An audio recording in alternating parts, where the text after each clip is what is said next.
అంతర్జాతీయ ప్రయాణాలపై తాత్కాలిక పన్ను సెస్ సర్చార్జ్ విధించాలని కేంద్రం పరిశీలిస్తుందంటూ వచ్చిన వార్తలను ప్రధాని మోదీ ఖండించారు. పశ్చిమ ఆసియాలో పరిస్థితుల నేపథ్యంలో ప్రపంచవ్యాప్తంగా ముడి ఆయిల్ ధరలు పెరిగిపోతున్నాయి. ఆర్థిక ఒత్తిళ్లను అధిగమించడానికి ప్రయాణ పన్నును కేంద్రం పరిశీలిస్తుందన్న ఓ మీడియా సంస్థ కథనాన్ని ప్రచురించింది. అయితే ఈ ఊహాగానాలకు ముగింపు పలకడానికి మోదీ స్వయంగా రంగంలోకి దిగారు.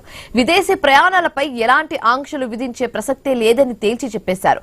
ప్రజల కోసం is of doing business, is of living మెరుగుపరచడానికి తాము కట్టుబడి ఉన్నామని స్పష్టం చేశారు. ప్రధాని మోదీ ప్రకటన తర్వాత ఆ మీడియా సంస్థ తన కథనాన్ని ఉపసంహరించుకుంది.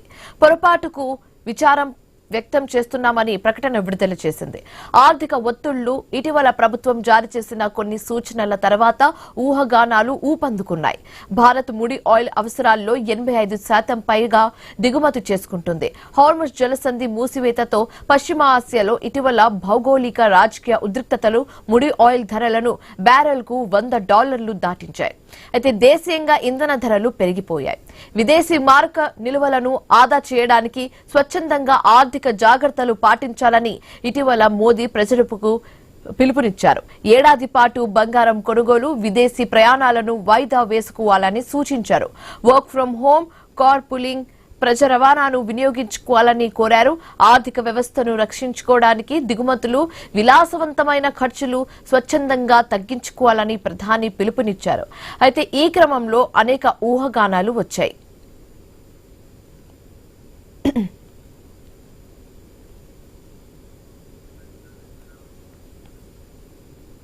భారతీయుల విదేశీయానం గందరగోళంలో పడింది.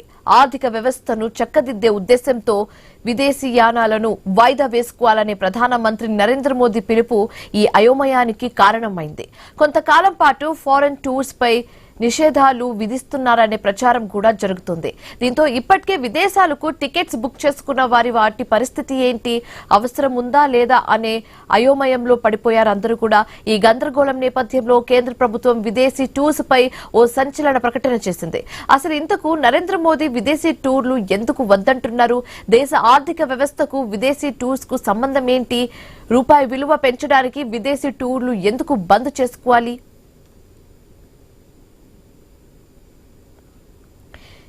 విద్య, ఉద్యోగం, వ్యాపారం, పెళ్లిళ్లు, విహారం, టూరిజం, కుటుంబం తదితర కారణాలతో ప్రతి ఏటా 3.5 కోట్ల మంది భారతీయులు విదేశాలకు వెళ్తూ ఉంటారు. Dubai, Saudi Arabia, America, Thailand, Singapore దేశాలకు వెళ్లేవారు ఎక్కువగా ఉంటారు.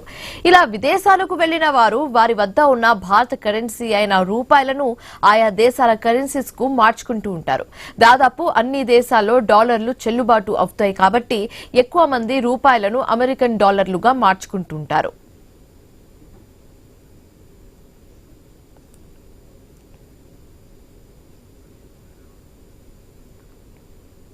భారతీయులు విదేశీ ప్రయాణాలు, విదేశీ విద్య, గిఫ్ట్లు, పెట్టుబడుల కోసం ఆర్బీఐ ప్రవేశపెట్టిన లిబరలైజ్డ్ లిమిట్స్ స్కీమ్ ద్వారా రూపాయలను డాలర్లుగా మార్చి విదేశాలకు పంపుతూ ఉంటారు.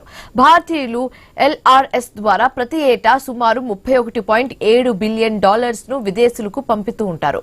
మన దేశ కరెన్సీలో దీని విలువ దాదాపు 2,69,000 కోట్లకు పైమాట.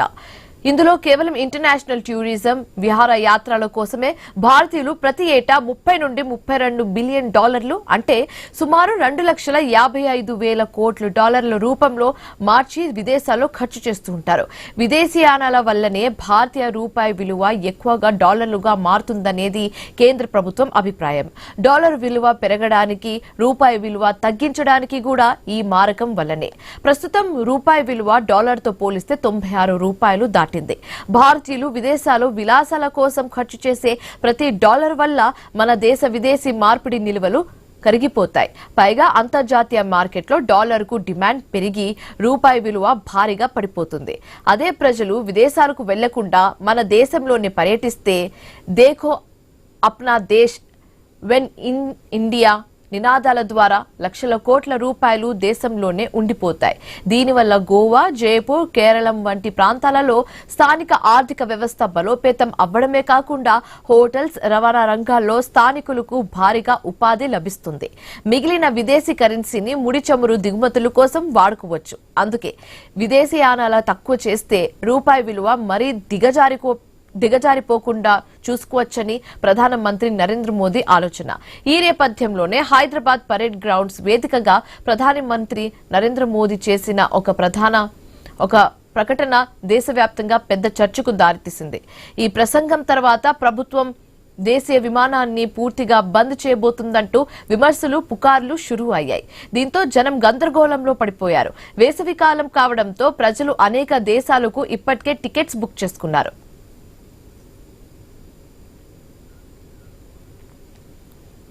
దేశీయయానంపై నిషేధం పెడితే తమ ప్రయాణం సంగతి ఏంటని ఆందోళన చెందుతున్నారు చాలా మంది. ఈ నేపథ్యంలో కేంద్ర ప్రభుత్వం స్పందించింది. తాము ఎవరి ప్రయాణాలపైన నిషేధం వహించలేదని, చట్టాలు తీసుకురావడం లేదని స్పష్టం చేసింది. ఇది దేశ ఆర్థిక భద్రత కోసం ప్రధాని చేసిన స్వచ్ఛంద విజ్ఞప్తి మాత్రమేనని ప్రభుత్వం తేల్చి చెప్పింది. మోదీ సూచన తర్వాత గ్రౌండ్ రియాలిటీ ఎలా ఉంది, ప్రయాణికుల సంఖ్య తగ్గిందా అనేది మరో ఆసక్తికరమైన అంశం. ఐటీ, కార్పొరేట్ కంపెనీస్ ప్రధాని పిలుపునకు తలొగ్గి అత్యవసరం కాని అంతర్జాతీయ బిజినెస్ ప్రయాణాలను తాత్కాలికంగా నిలిపివేశాయి. మళ్లీ work from home, virtual meetings వైపు మొగ్గు చూపుతున్నాయి. ఇక సాధారణ పర్యాటకుల విషయానికి వస్తే మే, జూన్ సెలవుల కోసం 3 నెలల ముందే టికెట్స్ బుక్ చేసుకున్న వారు రద్దు చేసుకోవడం లేదు. ఎందుకంటే లాస్ట్ మినిట్ లో రద్దు చేసుకుంటే భారీగా క్యాన్సిలేషన్ ఛార్జెస్ భరించాల్సి వస్తుంది. అయితే కొత్తగా ప్రయాణాలు ప్లాన్ చేసుకోవాలనుకునే లగ్జరీ పర్యటనలకు మాత్రమే విదేశీ టూర్స్ ను వాయిదా వేసుకుని భారతదేశంలోని వివిధ ప్రాంతాల వైపు మళ్లిపోవచ్చు. గత ఏడాదితో పోలిస్తే ట్రెండ్ ఎలా ఉందనేదాన్ని ఆర్బీఐ లెక్కలే సమాధానం చెబుతున్నాయి.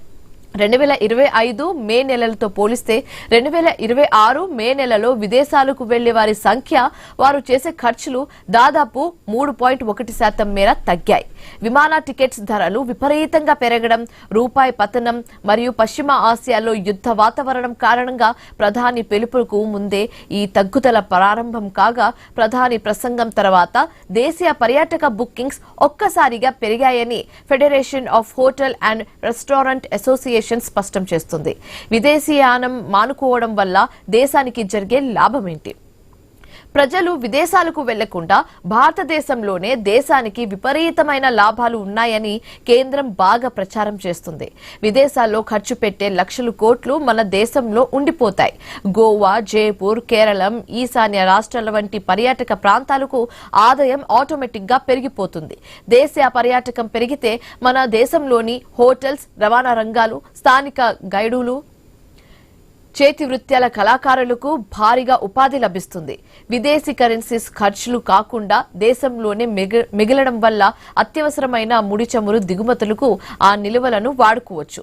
ప్రధాని పిలుపు ఇవ్వకముందే ఆర్థిక కారణాల వల్ల విదేశీ ప్రయాణాలు కొంత తగ్గుముఖం పట్టగా, ఆయన హైదరాబాద్ ప్రసంగం తర్వాత ప్రజలు మరింత అప్రమత్తమై దేశీయ పర్యాటకం వైపు మళ్లిపోతున్నారు.